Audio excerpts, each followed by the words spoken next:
What's up, guys? Classy Metal here. We are at episode 10 of 7 Deadly Spins. We are moving right along with this series. I am enjoying doing these videos. You guys seem to be enjoying watching them, so I will keep them coming. As always, I will link up all 7 releases in the description. Everything that I show will be down there. That way, if you see something that you're interested in, something that you want to check out on your own, you will have the avenue there to check it out and potentially pick up your own personal copy. Before I get into that, I still have some shirts available. I have been overwhelmed with the support you guys have shown in purchasing these shirts for the channel. If you want to support the channel directly, that is the best way. I will have that link in the description as well. That way, if you want to go pick up a shirt of your own, you can do so. I have to make one more postal run today, and then all the shirts that have been ordered so far will have been mailed out. Also, Instagram and Facebook, if you want to follow me on those avenues, I have those linked up in the description as well. Enough of that stuff. Let's get into what you guys came here to see. I apologize, my dog's making a little noise in the background. If you hear some stuff moving around, that is her. I've got 6 CDs and actually a vinyl to show on this. A little bit different today. Usually I only show CD copies, but I do have a record. I'm just going to get right into it. The first release that I'm going to show is a full length, a debut full length from a band out of Baltimore, Maryland. This is some folk metal. This was a band that I was introduced to probably a couple years ago now through their 2015 EP, Land of the Setting Sun. I received that EP in a Metalhead box probably 2 years ago at this point. Absolutely fell in love with that EP, but it was the only material that this band had out at the time, and I've been anxiously awaiting new stuff from them, and they just released this album a little over a week ago. This is Eisenmore with their, as I said, their debut full-length Shieldbrother. Looks like I'm going to be fighting some glare. Do apologize for that. They crowdfunded this release. There were several people who joined either the Kickstarter or crowdfund, whichever they chose to do. Unfortunately, I did not have the means at the time, but I did pick up the pre-order and the CD as soon as it became available. As I said, this is folk metal out of Baltimore, Maryland. This is some pretty original stuff as far as folk metal goes. I know there's nothing these days. It feels like there's not much originality. It seems like the folk metal has been stretched to the extremes where it's hard to find something new. This band is able to do so. They have a dual violin approach, which is pretty unprecedented in this type music. I know you have a lot of times in metal that you have like a dueling guitar, like they're going back and forth. Well, they have violins that actually do that in this release and through this project. Amazing stuff. I was super impressed with the full length. It definitely met my expectations. It's 8 tracks, about 47 minutes long. Um, the the title track, track number 2, Shieldbrother, that is one that you actually get that feel for those dueling violins going back and forth. The way they're going back and forth creates like an atmosphere that it's unlike anything that I've really heard on a folk metal release leading up into this. Some other standout tracks on this for me were Mount Baden, I believe is how you pronounce that. That is a kind of more melancholy type track on this. You know how some folk metal releases definitely have to have that almost downtrodden, folky, melancholy, sad type song. That is definitely the one for this one. This Mount Baden, I believe that is how you pronounce that. One of my favorite tracks. I tend to like that kind of slower, brooding type stuff, and that track definitely is that standout track for that on this release. There's the song Drink to Glory. That is your kind of party, drink, hey, hey, hey, hands up partying song on this release. I think every folk metal album has to have a song like that as well. There's a song called Kings of the Cold Mountains.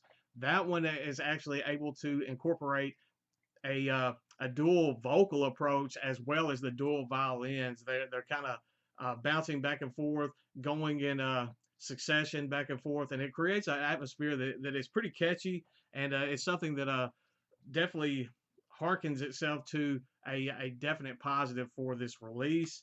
Wonderlust, another, that's probably the epitome to me of a perfect folk metal track. That's track number 7. It has pretty much everything that you would look for if you were going to, like, if you were trying to describe folk metal to a person and you didn't know a good avenue of a good way of doing that, just play track 7, Wonderlust, and they will definitely get the feel of what folk metal is all about just from that one track. It is definitely the epitome of folk metal to me. And then you have track number 8. It is the Opus. It's like 17 minutes, I believe. It's called Sigurd's Song, and it is amazing release. 17 minutes flies by on that. On the physical copy, you actually get a bonus track. Actually, I think I would have been okay. I'm not a big fan of bonus tracks and that type stuff on the actual CD release, on the physical release. I don't mind them on if you want to add an extra disc or something into a physical release. When I hear the album, I want to hear the album in its entirety and just the album.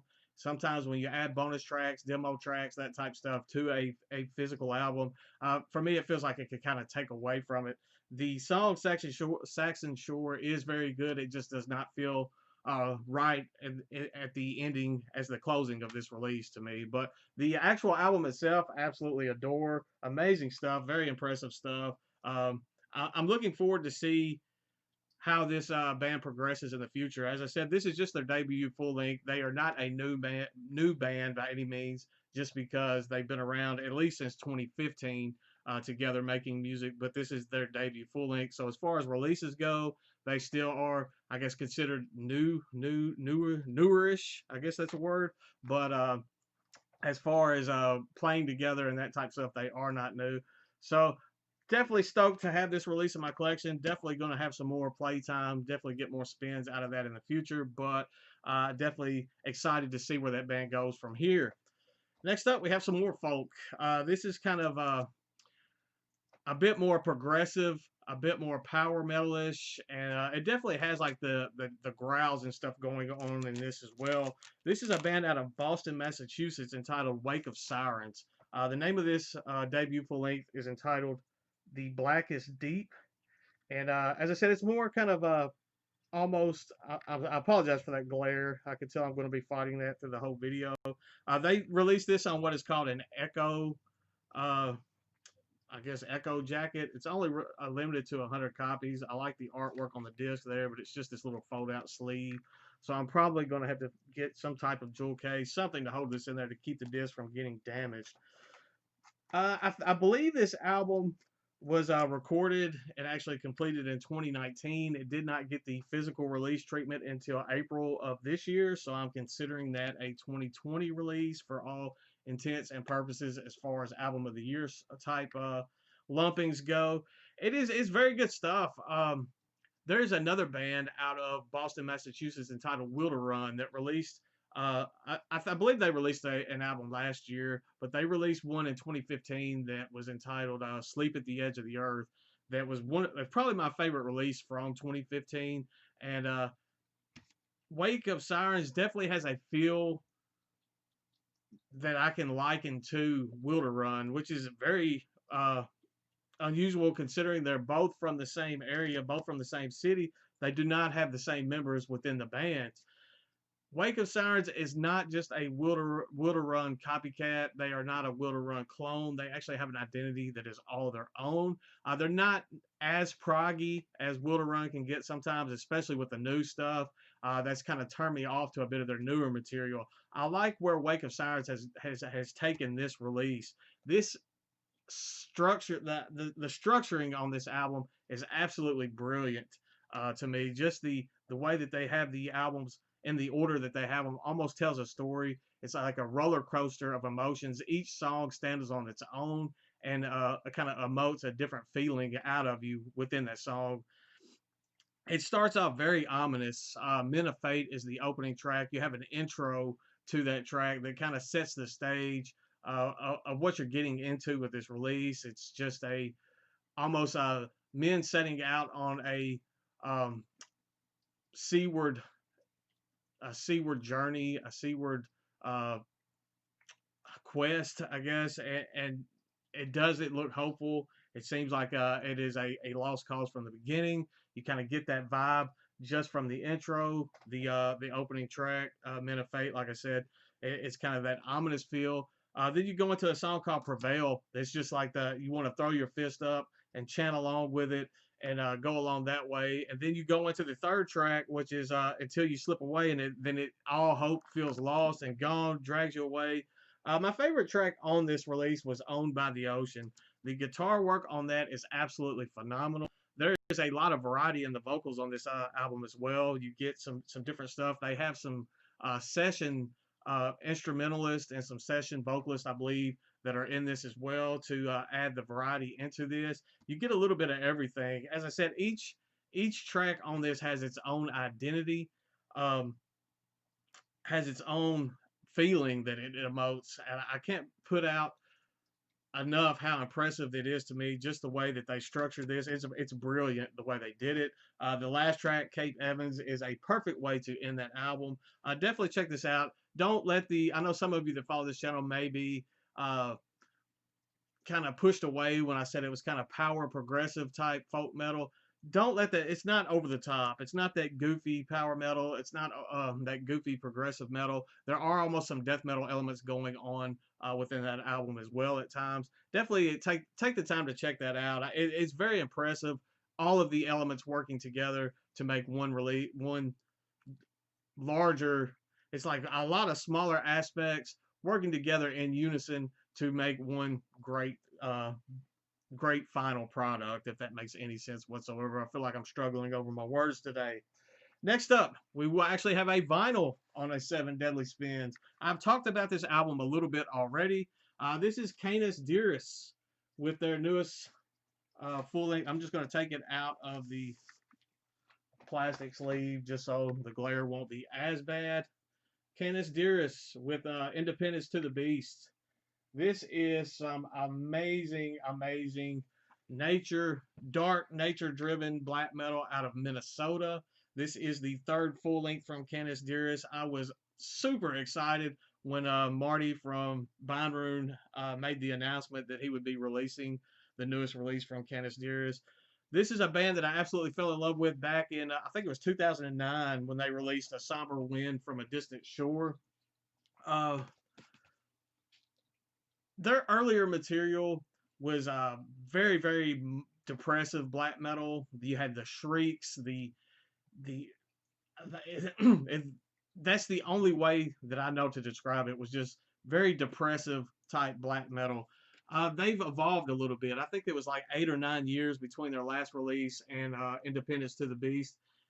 They were able to grow within this project. It's a 2-person project, and you were able to kind of feel the growth that this band has done just over that time period. There is a bit more doomy elements going on this in times. There's some folky type stuff at times, some ambience. The vocal approach on this almost it feels like a huge improvement to me. I dug their earlier stuff. Like I said, I fell in love with them from the first release. They've gotten better over time. Like the vocals on this are absolutely mind-blowing to me.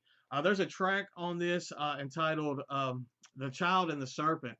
That's one that at first, upon first listening, I was kind of taken aback just because it was so much different from some of the Canis Dirus material that I've heard from the past. And upon further listens, it's become my favorite track on this release. It is one definitely that has a bit more of a doomy vibe going on throughout it. And the track after that, To Cast the Runes, almost has like I don't want to say Alice in Chains feel, but it almost feels like that at times. It's hard to put into words exactly the sound that they were able to pick up with that particular track. But I absolutely fell head over heels in love with this album. This is definitely an album of the year contender for me. Good thing about Bindrune Recordings, they a lot of places now, a lot of labels and stuff are giving up on the CD format. If you're like me, you prefer CD. Marty, being the genius that he is, when a lot of vinyl started out, they were doing this, and now they've kind of shied away from it because a lot of people don't listen to CDs anymore. Personally, if I have the choice to throw in a CD or a record on my player, I'm going to go with CD. He actually puts a CD copy in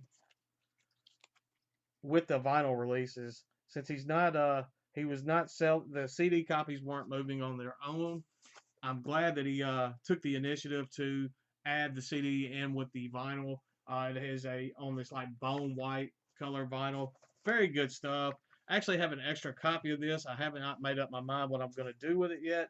He also threw in a uh, a download code as well, so you get the record, the CD, and a download code all for the one price. So you definitely can't go wrong with that. I almost made the mistake. Actually, I did make the mistake of trying to re-sleeve on camera. A very amateur mistake on my part. I apologize for that. But like I said, Canis Dirus, man, they're firing on all cylinders now.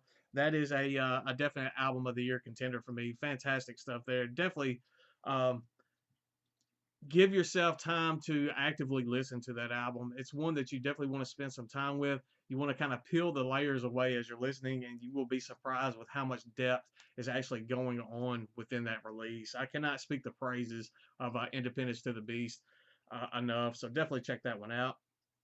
Next up, we have some death metal out of Mississippi. It's kind of avant-garde death metal. This is the self-titled EP Cave from the project Cave, which is a one-person project who also goes by the name Cave. He did the artwork, all instruments, and pretty everything on this release.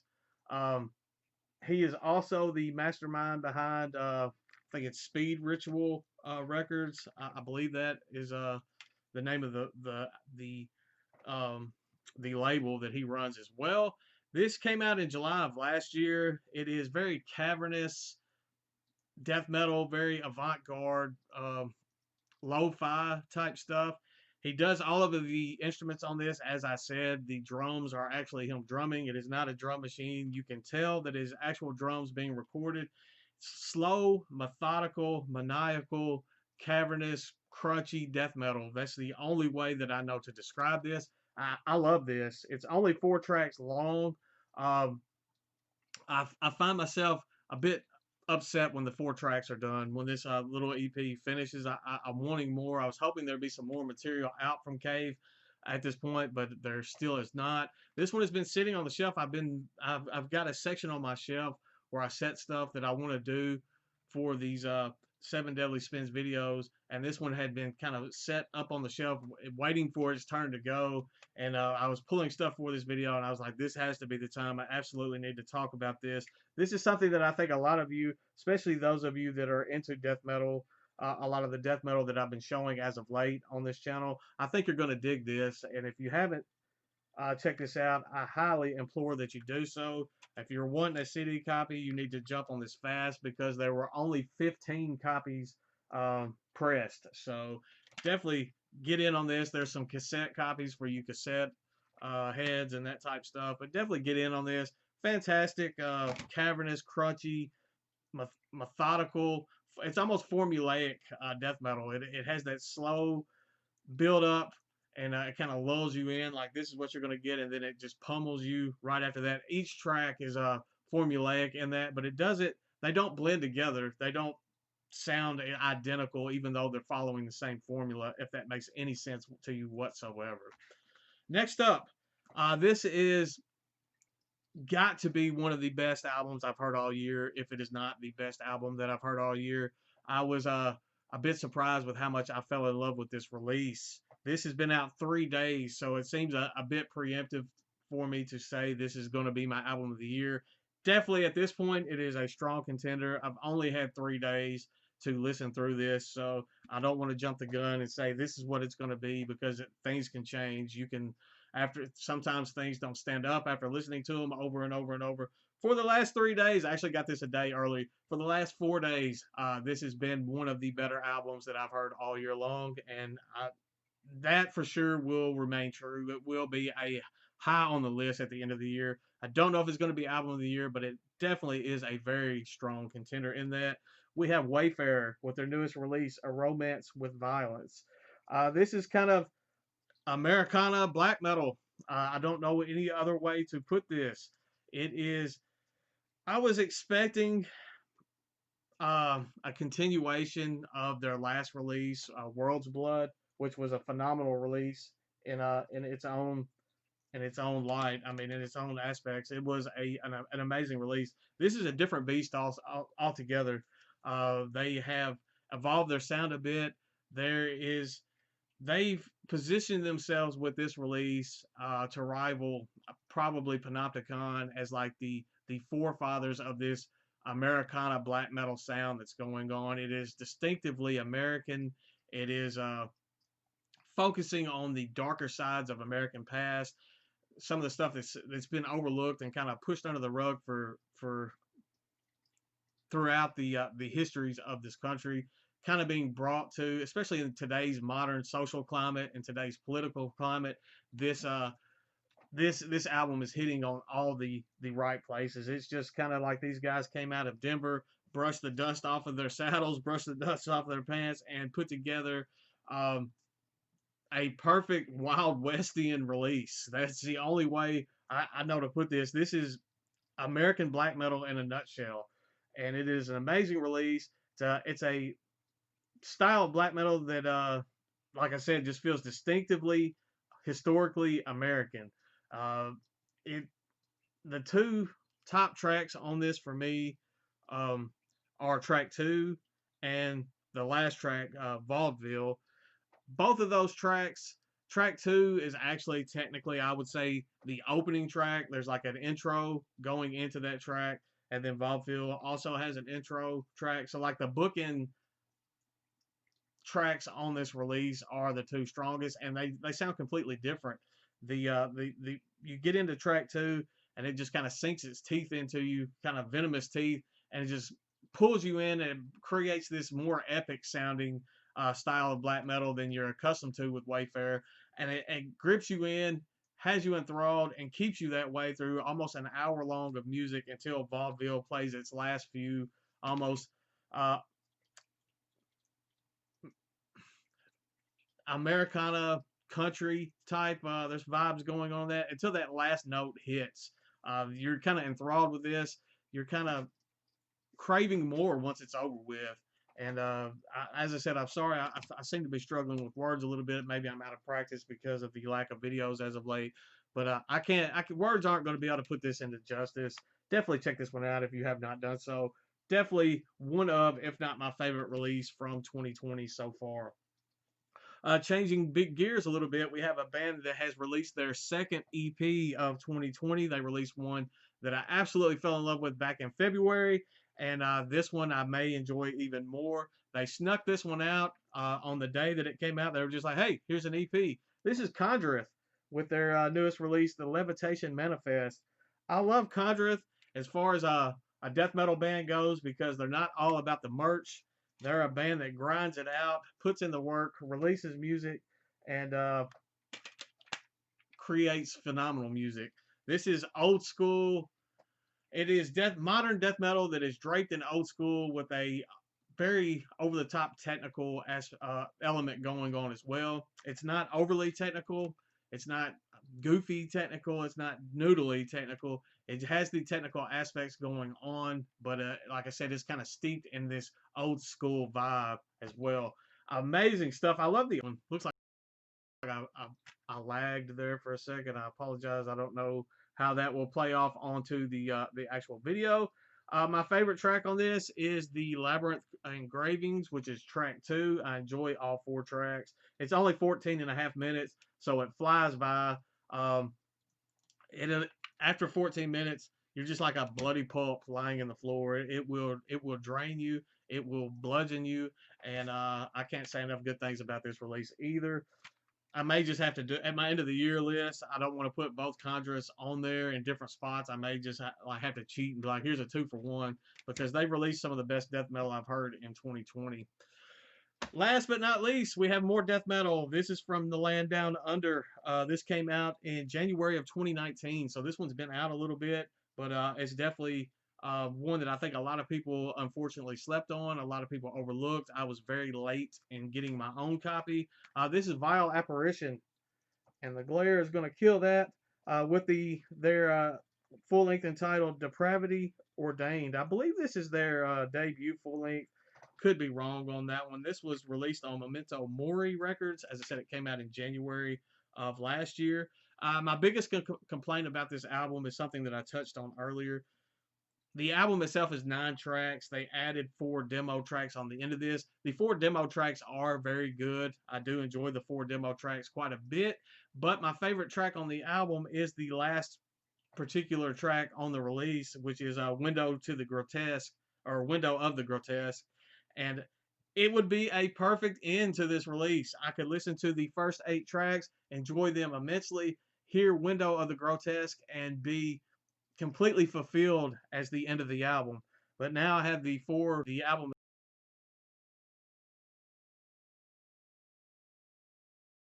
itself is quite phenomenal. It said Vile Apparition with Depravity Ordained. This project contains 2 members of the now defunct project Suicide, and I loved Suicide. I believe that was released on either Unspeakable Acts or um, Dark Descent, and I fell in love with that release. I loved Suicide quite a bit, and I was a bit bummed when they disbanded. And shortly after they disbanded, apparently Vile Apparition came into being, and somehow I slept on it, missed it, and now that I found it, I'm super happy that I did. It's just almost like Suicide was. It has this like mid 90s North American death metal feel going on. There's some definite suffocation vibes going on, early cryptopsy vibes going on. You can definitely hear that influence going on within this music. If you were a fan of Suicide, then you're going to be a fan of Vile Apparition as well. 9 tracks. I could have been happy with the 9 tracks. The 4 demo tracks are good, but definitely check out Window of the Grotesque. That is my favorite track on this release. Just straightforward, 9 tracks of straightforward death metal that will border on that mid 90s brutal death metal sound, but it's just straightforward, in your face, old school death metal that is just top notch. So definitely check out Vile Apparition. That does it for the 7 videos today. This video went, 7 albums or releases for today. This video went on a lot longer than I expected it to. I apologize that I struggle with my words a little bit. Hopefully, I will get back on track. I'm a bit out of practice. Just when you get sick and it throws you off of your uh, your schedule and your routine, it makes it's funny how even just a couple weeks off and out of sorts and out of sync can just throw you completely for a loop. But seven releases that I definitely suggest that you check out. The vinyl, something a little different for this one. I may have a vinyl or 2 in some upcoming 7 Deadly Spins, because I already have a stack of more stuff that I need to do videos for. I'm going to try to get back on the ball and get that stuff uploaded and recorded in the very near future. That's all I've got for today. Like I said, go pick up a shirt. It's in the description. Check these albums out. They're all in the description. All that good stuff. Stay classy. Stay metal. I'll see you all very soon. I promise.